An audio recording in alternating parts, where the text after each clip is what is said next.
Cette cérémonie, nous allons chanter quelques cantiques avant que le ministre de culte nous donne la parole. Nous chanterons le cantique 407 dans le recueil des ignorants. Et ceux qui connaissent la mélodie pourront nous accompagner évidemment. Père sur cette terre, chantons.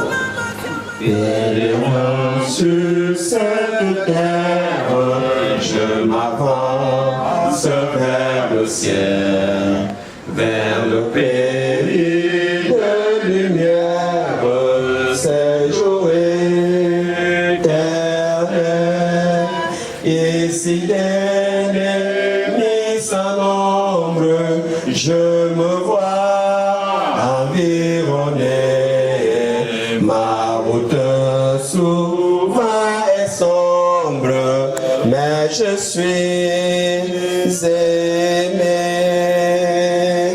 Aimé du plus tendre Père qui m'a conduit en chemin et dirigé ma carrière par sa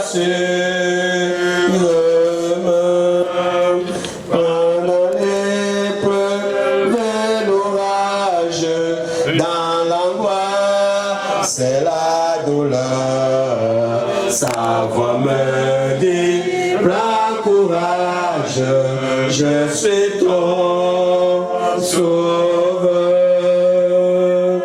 Travailler pour un tel maître, le servir en l'attendant, apprendre à le mieux connaître, en le contemplant.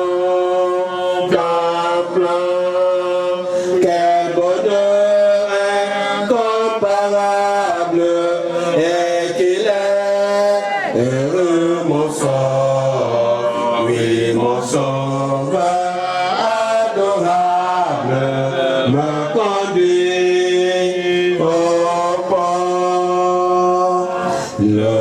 c'est le doux rivage où cesseront tous nos pleurs, où de Jésus-Christ l'image ravira nos cœurs, qu'elle porte dans la souffrance.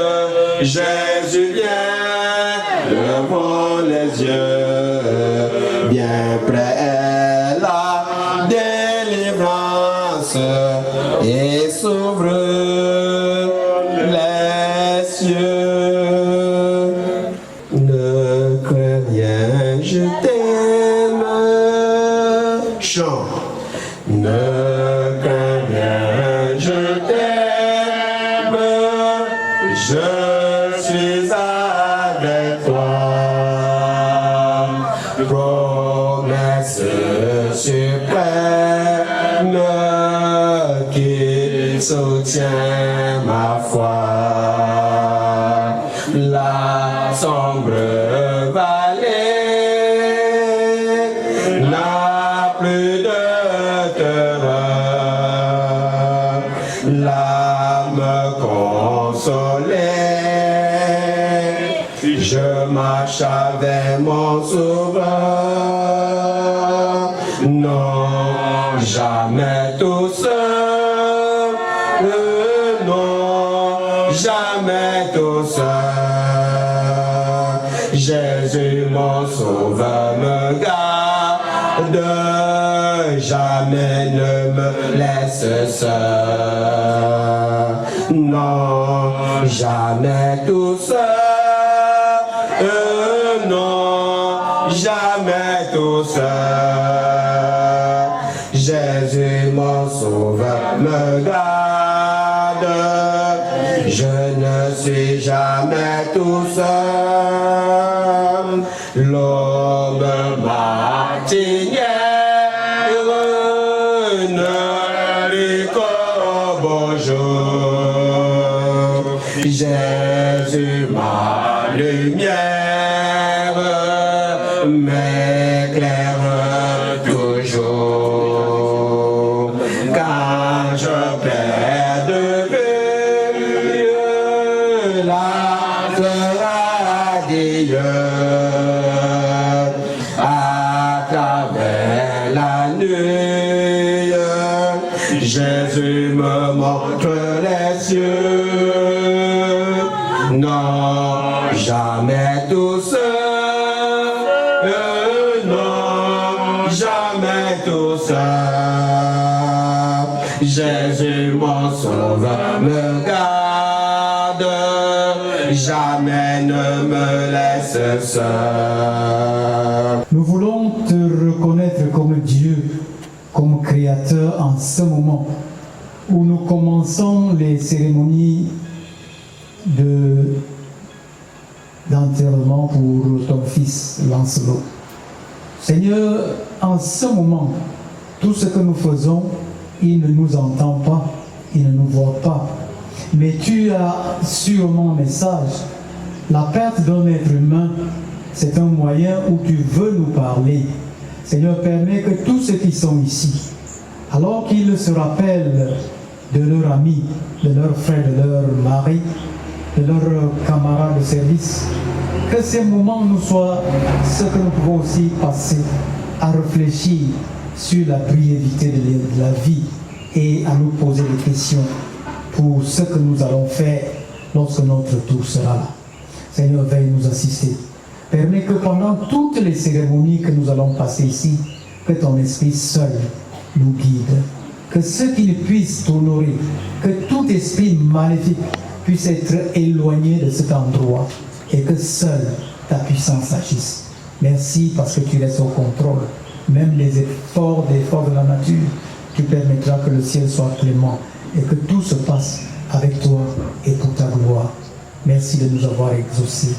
Au nom de Jésus-Christ, notre bien-aimé Sauveur, nous t'avons prié. Amen. Amen.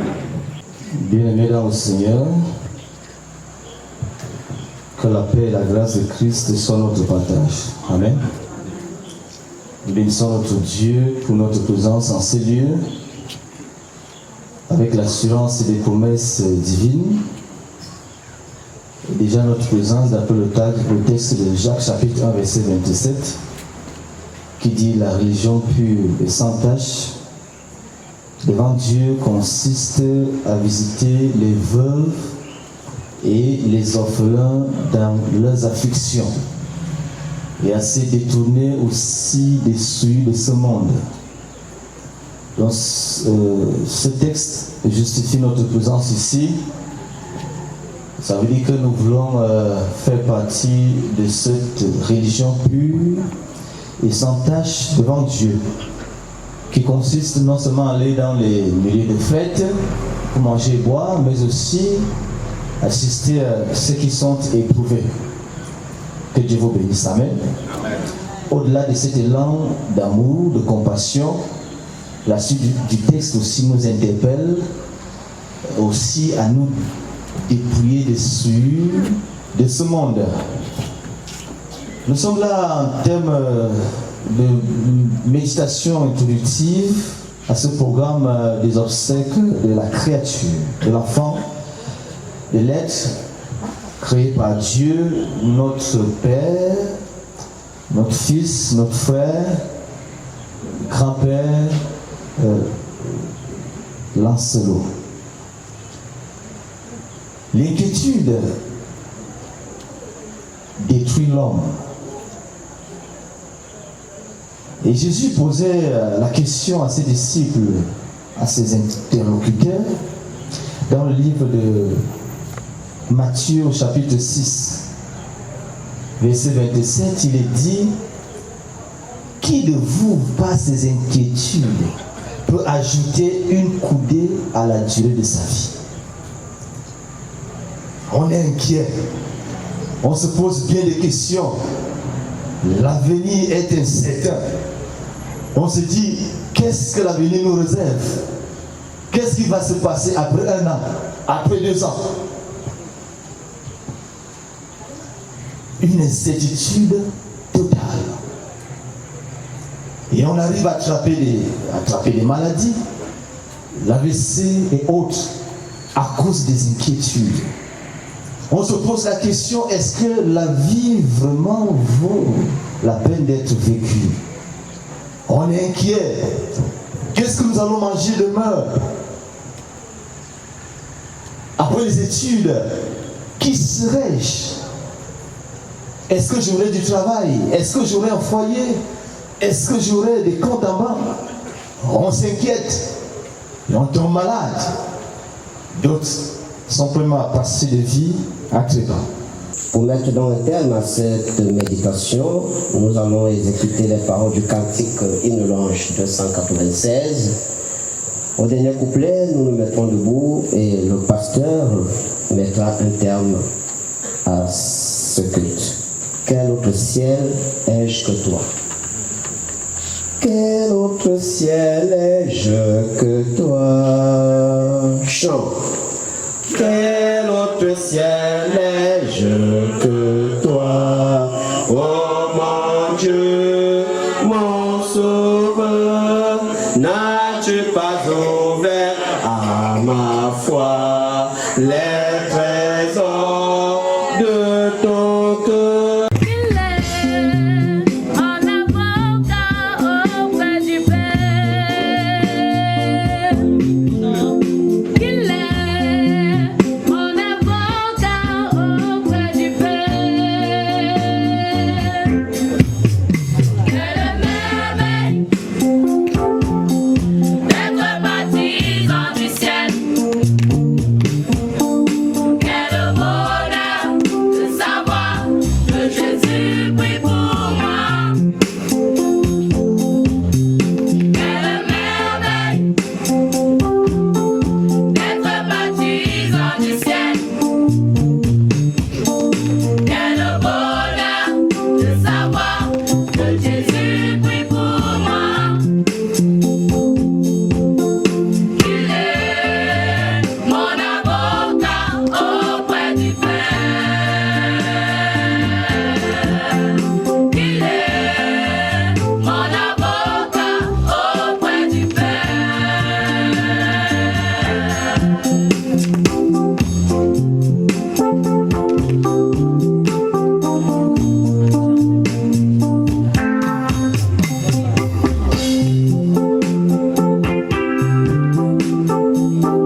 Nous te louons, nous te bénissons, nous t'adorons parce que tu es l'unique et le véritable Dieu. Tu es le créateur des cieux, de la terre, de la mer et de tout ce qui existe. Et par ta puissance, tu as mis l'homme sur la terre que tu as créé pour qu'il vive éternellement. Mais à cause du péché, nous souffrons, nous vivons mal et nous arrivons même à la mort. Grâce te soit rendue du haut des cieux, Père, parce que dans ton grand amour, malgré la mort, tu nous donnes l'espérance. Tu nous as donné Christ Jésus, qui est l'unique espérance. Et tu dis que tous qui croient en lui, même s'ils meurent, ils ressusciteront au dernier jour. C'est avec cet espoir que nous sommes venus accompagner notre Père, notre frère, notre oncle, notre ami, notre frère de chemin. Seigneur, nous allons passer cette nuit dans le recueillement, dans les pleurs, mais également dans l'espérance d'un lendemain meilleur. Veuille donc permettre que cette nuit soit paisible pour chacun de nous et que rien ne vienne perturber ces obsèques. Nous allons écouter ta parole tout à l'heure par la bouche de ton serviteur, pasteur Zoassoumou. Veuille mettre dans sa bouche des paroles qui vont réconforter tous qui ont été blessés. Éloigne d'ici le diable et que ton Saint-Esprit prenne possession de ce lieu. C'est grâce et le pardon de nos péchés. Nous te les demandons au nom du Seigneur Jésus-Christ. Amen. Amen. Veuillez vous asseoir. Bonsoir. Bonsoir. Nous sommes rassemblés ici ce soir parce que la mort a encore frappé.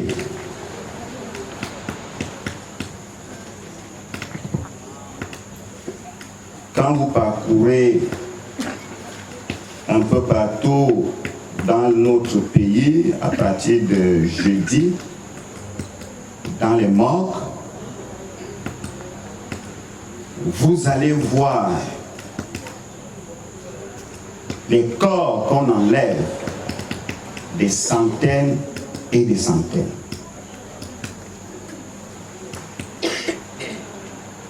J'ai eu cette grâce d'entrer à la garnison militaire à Yaoundé, là où on met les corps dans les caisses, je vais dire dans la chambre froide.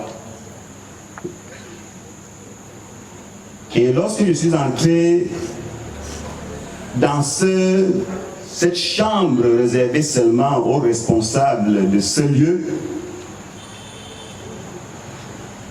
les corps étaient éparpillés à même le sol. D'autres étaient sur les tables, attendant que les coffres se vident, parce qu'il n'y en avait pas assez. À l'époque, la garnison n'était pas encore structurée comme aujourd'hui. Il fallait sauter d'un corps à l'autre pour aller d'un endroit à l'autre dans cette salle. Alors je regardais autour de moi entouré de ces corps. Certains emballés dans des draps blancs, d'autres exposés nus comme ils sont venus du ventre de leur mère, comme Job l'avait dit. Mais je m'étais dit donc, je serai comme ça un jour. Il n'y a plus là de directeur général. Il n'y a plus là de je ne sais pas, un général des forces armées, un colonel. Il n'y a plus là un directeur d'un ministère ou d'un pasteur. Vous avez seulement les corps nus. Je vous assure, quand je suis sorti de là, j'ai compris que c'est une grâce d'être en vie. J'ai compris que c'est un privilège d'être en vie.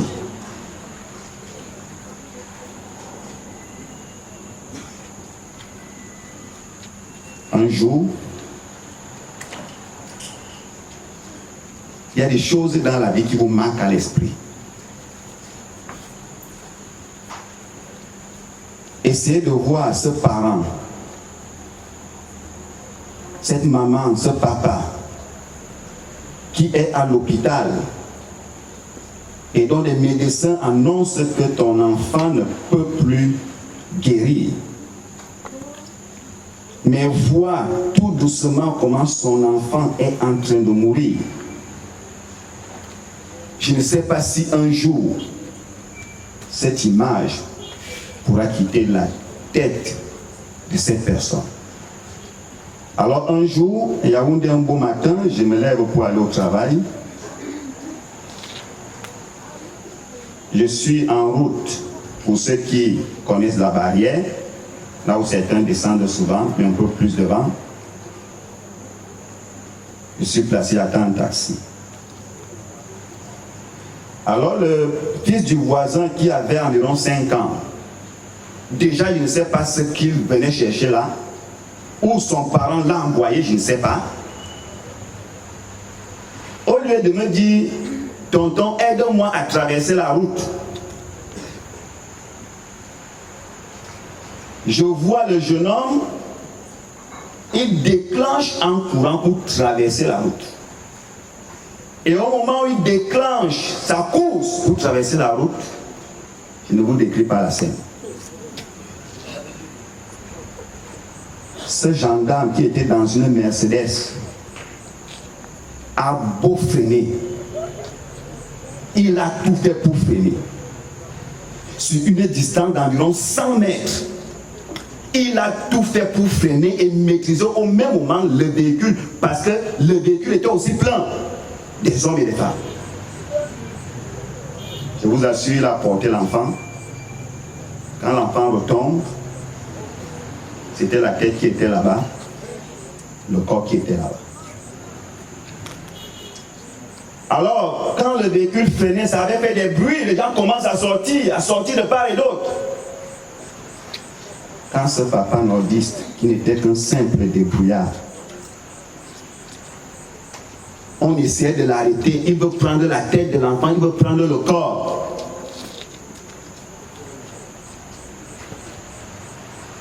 On peut mourir à tout moment. Et je me rappelle encore de cette petite fille qui un jour, quand je commençais le travail, pasteur, je veux me baptiser, pasteur, je veux me baptiser, je dis à cette petite fille, non, tu es encore petite, je ne peux pas te baptiser. Très intelligente, 6e. Alors je lui dis, bon, comme tu veux te baptiser, on va commencer à faire des études bibliques. Et on se donne rendez-vous au mercredi. Et je vous assure, dès qu'on a sonné, elle était devant mon bureau. Parce qu'on a rendez-vous. Et là, elle n'était pas seule, elle a entraîné ses camarades. Nous sommes partis dans leur salle de classe. Le premier cours qu'on avait étudié, le livre qu'on avait utilisé, c'est la réponse aux questions de l'homme, c'est sur Dieu. On a passé 30 minutes à causer de Dieu. Alors, elle rentre avec ses camarades, contente. Autour de 14h30, je suis couché mercredi, l'après-midi, mon téléphone sonne. C'est le chef d'établissement qui m'appelle, il me dit, pasteur, comme tu es à côté de l'échangeur, on vient de m'appeler de Douala qu'un de nos élèves est couché au niveau de l'échangeur, un véhicule a collé. Je me lève très rapidement, je suis à un pas de l'échangeur, je prends le taxi 100 francs. Je vois l'attroupement et quand je m'approche, cette jeune fille qui a passé le temps à m'emmerder, si elle peut le dire ainsi, qu'elle veut se baptiser.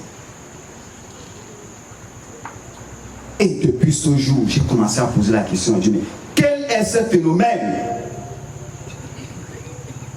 Il y a des scientifiques qui veulent relativiser la mort. La mort n'est pas bien. Personne ne peut être content de ce phénomène de la mort.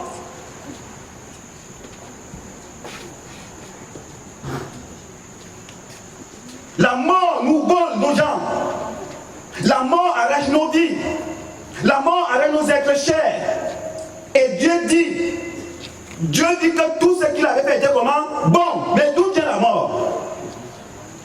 Nous-mêmes.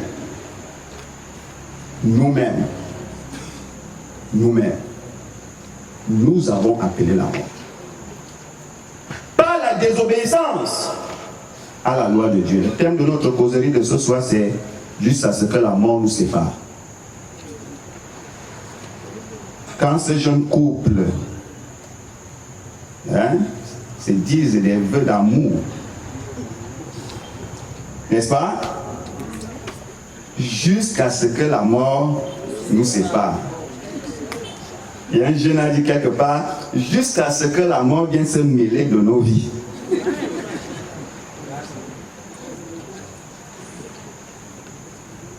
Dieu vit que tout ce qu'il avait fait était bon. Adam et Ève étaient pleins aux as. Quand je dis pleins aux as, ils n'étaient pas malades. Il n'y avait pas de problème de maladie. Il n'y avait pas de problème de nourriture. Il n'y avait pas de fatigue ou des insomnies. Ils avaient reçu toutes les grâces de Dieu pour leur bien-être. Mais à cause de l'orgueil, la soif du pouvoir, les désirs et les plaisirs, ils ont ouvert la porte à la mort. Et comme la parole de Dieu, quand elle est prononcée par Dieu, elle ne rentre pas sans avoir accompli ce pourquoi elle était prononcée, la mort est venue. Et comme la mort est venue, j'ai rencontré un papa, un jour, on était dans un... Il me dit, mon fils, cette affaire-là de mort. Moi, je me rappelle quand on était jeune. Le phénomène, quand on disait que quelqu'un est mort, il me dit, c'était les tambours qu'on jouait. C'était des moments rares. C'est-à-dire, quand quelqu'un était mort, il y avait un style de tambour que les spécialistes du village jouaient pour annoncer au village voisin que dans telle famille, dans tel village, il y a tel qui est mort. Et eux, ils relèvent ça avec aussi des tambours jusqu'à un rayon peut-être de 100 km. Parce que la mort était rare.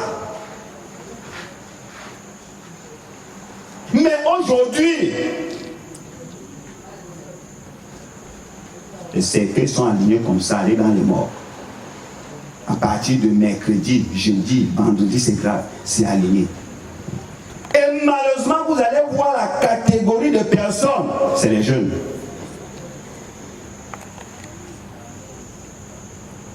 Moins de 40 ans.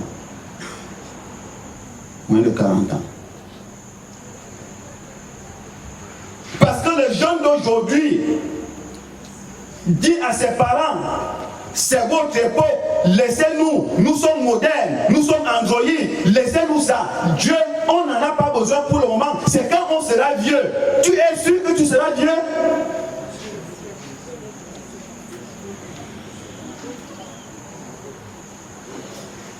Paul dit à Timothée, au dernier jour, des gens seront irréligieux.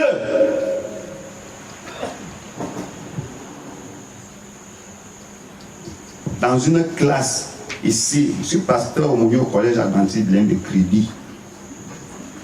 Et j'appelle à l'intention des parents. Faites beaucoup attention. Parce que Dieu va vous demander des comptes de vos enfants. Dans une classe de 80 élèves, je pose la question aux élèves, les qui vont à la messe, soit le samedi, soit le dimanche. Il n'y a que 7. Dans une classe de 80 élèves. Les autres, là, vous faites quoi? Il y a une qui m'a dit depuis qu'elle est née, elle est en 3e, elle n'est jamais entrée dans une église. Il y a de cela un mois qu'elle entrait dans une église parce que je l'ai invitée à l'église. Parce que les parents trouvent que les enfants n'ont pas l'affaire de... Ils ne veulent même pas. Non, c'est à lui les bénédictions seules.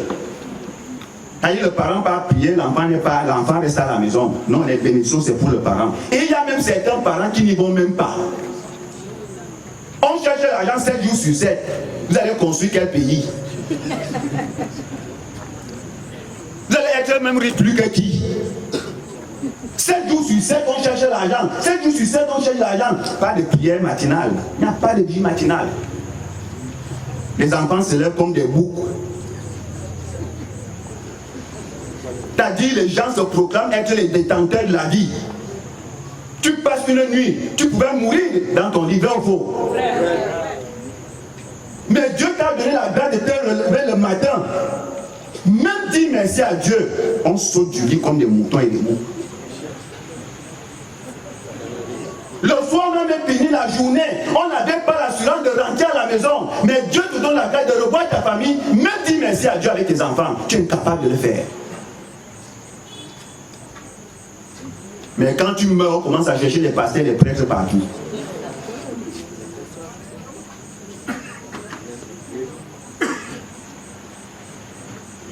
Les gens seront irréligieux. Vous savez, on ne se moque pas de Dieu. Vous vous moquez de vous-même. Prenez Dieu comme une roue de secours. Les malédictions vont s'abattre sur vous et sur vos familles.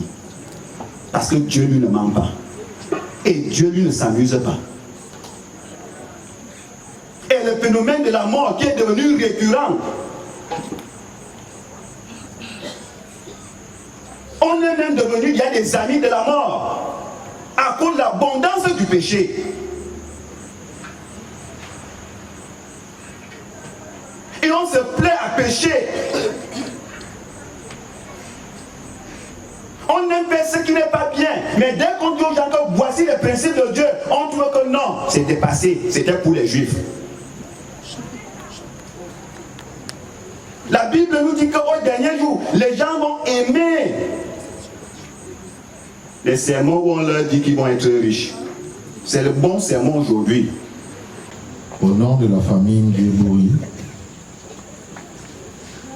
et de la grande famille Malengue, je voudrais vous dire à tous merci d'avoir pris de votre temps pour cette veillée mortuaire que nous traversons, le décès de notre papa.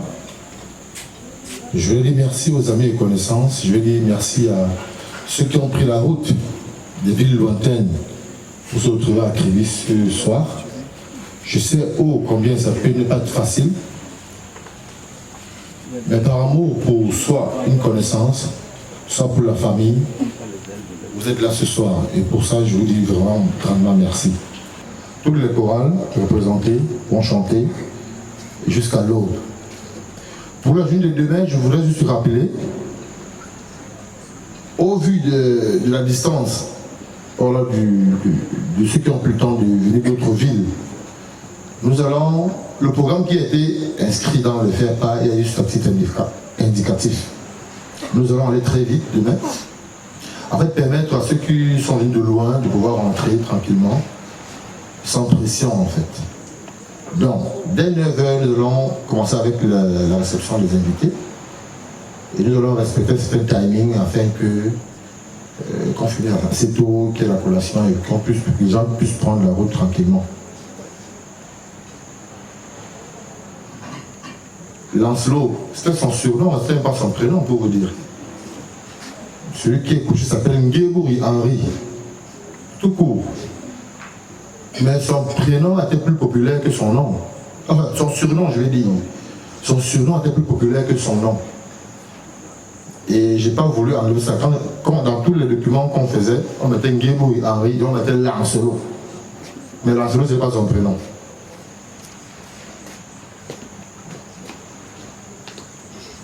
J'ai envie de dire Lancelot, c'est un nom de peuple. Parce que j'arrive pas à dire c'était un nom de peuple. Du plus petit au plus grand, les gens ont des témoignages. J'arrive pas à m'en sortir parce que tellement il y a des témoignages à son sujet que je me mets dedans. Il m'a caché tellement côté de lui. Tout le monde parle bien de lui comment. C'est vrai qu'au dehors on parle bien du défunt. Hein? C'est très rare qu'on parle bien, mal d'un défunt. Mais je suis subjugué, je suis dépassé par tellement de compassion et de témoignages que je reçois de ceux qui sont là et qui ne sont pas là. Vraiment, je vous dis grandement merci.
À toi la gloire, Jésus.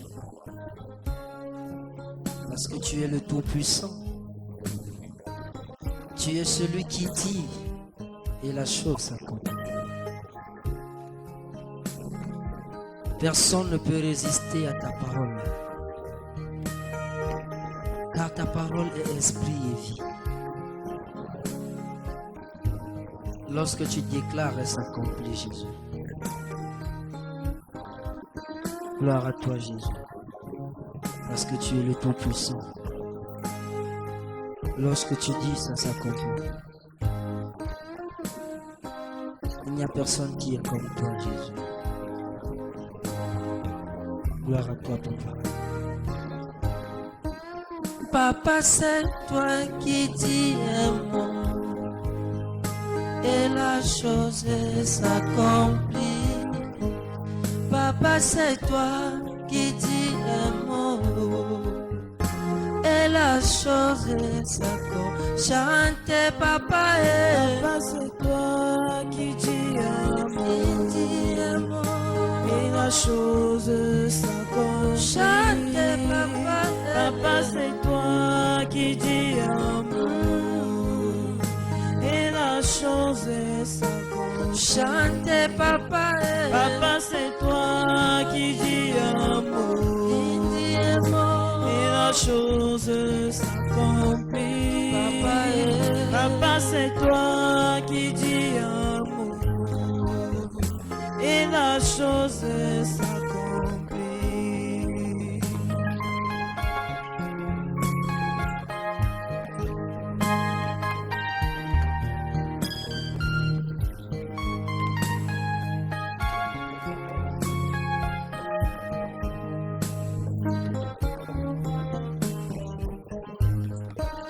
Papa, c'est toi qui dis un mot et la chose s'accomplit. Papa, c'est toi qui dis un mot et la chose s'accomplit. Chantez, papa, papa, c'est toi qui dis un mot et la chose s'accomplit. Papa, c'est toi qui dis un mot et la chose s'accomplit. Chantez, papa, papa, c'est toi qui dis un mot et la chose s'accomplit. Chantez, papa, c'est toi qui dis un mot et la chose s'accomplit. Yahweh, c'est toi qui dis un mot et la chose s'accomplit. Comme tu l'as fait pour vider de la forêt à la royauté.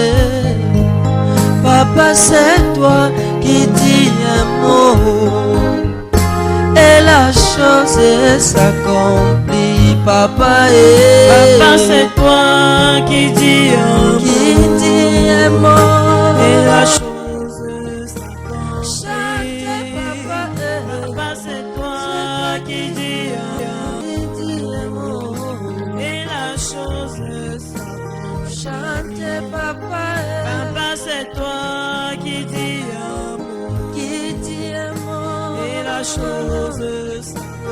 Chantez, papa, papa, c'est toi qui dis un mot et la chose s'accomplit. Papa, c'est toi qui dis un mot.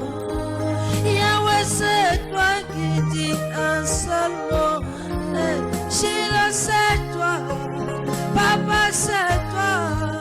Yahweh, c'est toi qui dis un mot et la chose s'accomplit. Chantez, papa, papa, c'est toi qui dis un mot et la chose s'accomplit. Chantez, papa, papa, c'est toi qui dis un mot et la chose s'accomplit. Chantez, papa, papa, c'est toi qui dis un mot et la chose s'accomplit. Papa, c'est toi qui dis amour et la chose s'accomplit.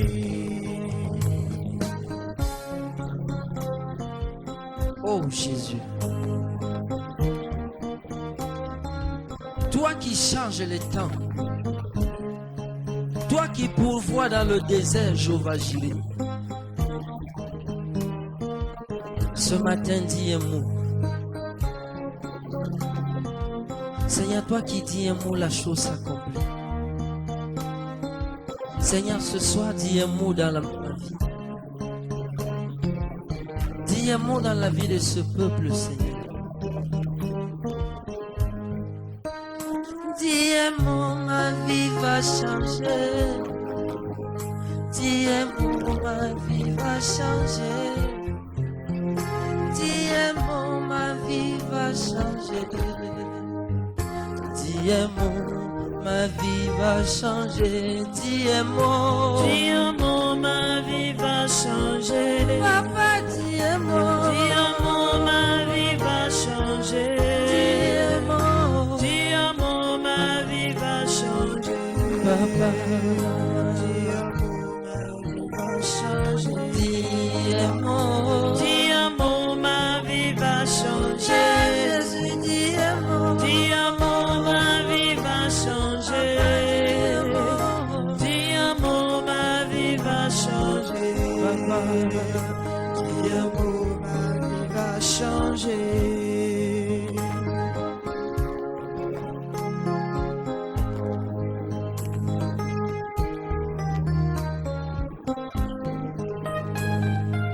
Seigneur, c'est toi qui dis un mot et les situations changent. Dis un mot pour que ma situation change. Dis un mot pour que mon ministère change. Dis un mot, papa. Dis un mot, Jésus. Papa, dis un mot.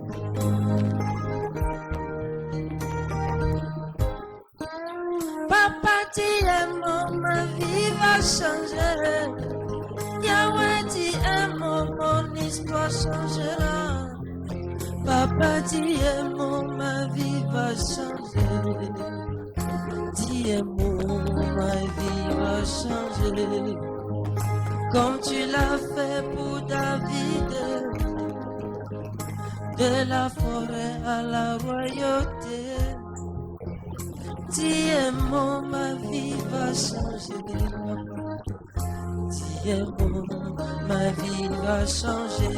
Dis un mot, ma vie va changer. Dis un mot, ma vie va changer. Papa, dis un mot, ma vie va changer. Dis un mot, ma vie va changer. Papa, dis un mot, ma vie va changer. Dis un mot, ma vie va changer. Papa, dis un mot, ma vie va changer. Dis un mot, ma vie va changer.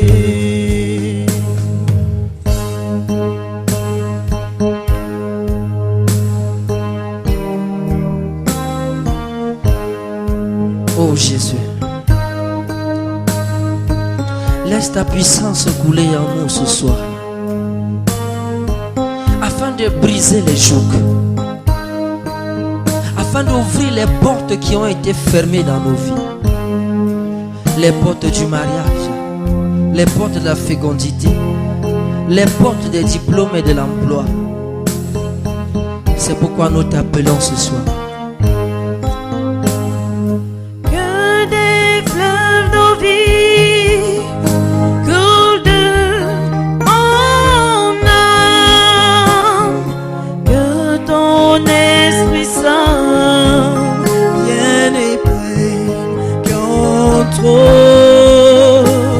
Que toute situation